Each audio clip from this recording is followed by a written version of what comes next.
A hairdresser has been found guilty of deliberately infecting 5 men with HIV and trying to infect a further 5 after meeting them on the dating app Grindr. Daryl Rowe, 27, was convicted of 5 counts of grievous bodily harm with intent, and a further 5 counts of attempted GBH, following a trial at Lewis Crown Court. Jurors were shown evidence that Rowe had taunted his victims, texting one, "I have HIV. Lol hoops." The prosecution said Rowe went on a campaign in the Brighton area to infect as many men as possible during a 4-month period from October 2015, and warned that there might be further victims. The court heard that Rowe repeatedly sabotaged condoms, and then mocked victims, saying that he was riddled with the virus after they raised concerns. One man said that Rowe was laughing when he called, adding, "Burn. I got you." Rowe was first arrested in February 2016, but denied that he was HIV positive in his first police interview. The police put out a public health warning, asking men who had had sex with a man matching Rowe's description to contact the authorities.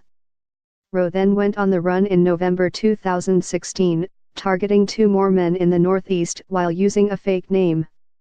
When he was finally arrested, he was found with a rucksack of sabotaged condoms. The court heard that Rowe was aggressive and abusive towards his victims.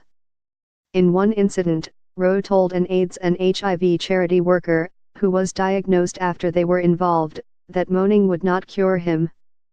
The charity worker had never had unprotected sex and was taking tests every 6 months.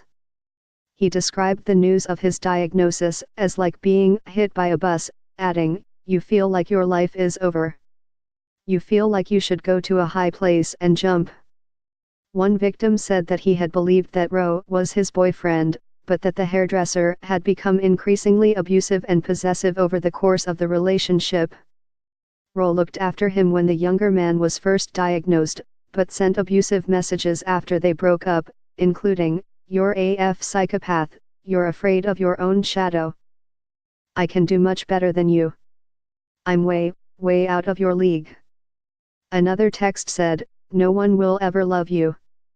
Originally from Edinburgh, Rowe was diagnosed with the virus in April 2015. Doctors became concerned when he stopped turning up to appointments and refused antiretroviral treatment, which would have made him less contagious. Rowe had been warned that he could be prosecuted for passing on the virus, and prosecutors said that the explicit messages to his victims showed a detailed knowledge of the disease and its treatments. The court heard that several victims were infected with a very similar HIV strain to that carried by Rowe, making it highly likely he was the source of the virus. Over the course of the trial, Rowe denied deliberately infecting the men, but the jury of 7 women and 5 men returned the verdicts after 18 hours of deliberating. Rowe said that he thought he had cured himself of HIV after taking a variety of non-traditional medication, including urine therapy. Rowe, who cried in the dock, said, "I never had in my mind before, during or after any of the sex that I wanted to pass on HIV to anybody.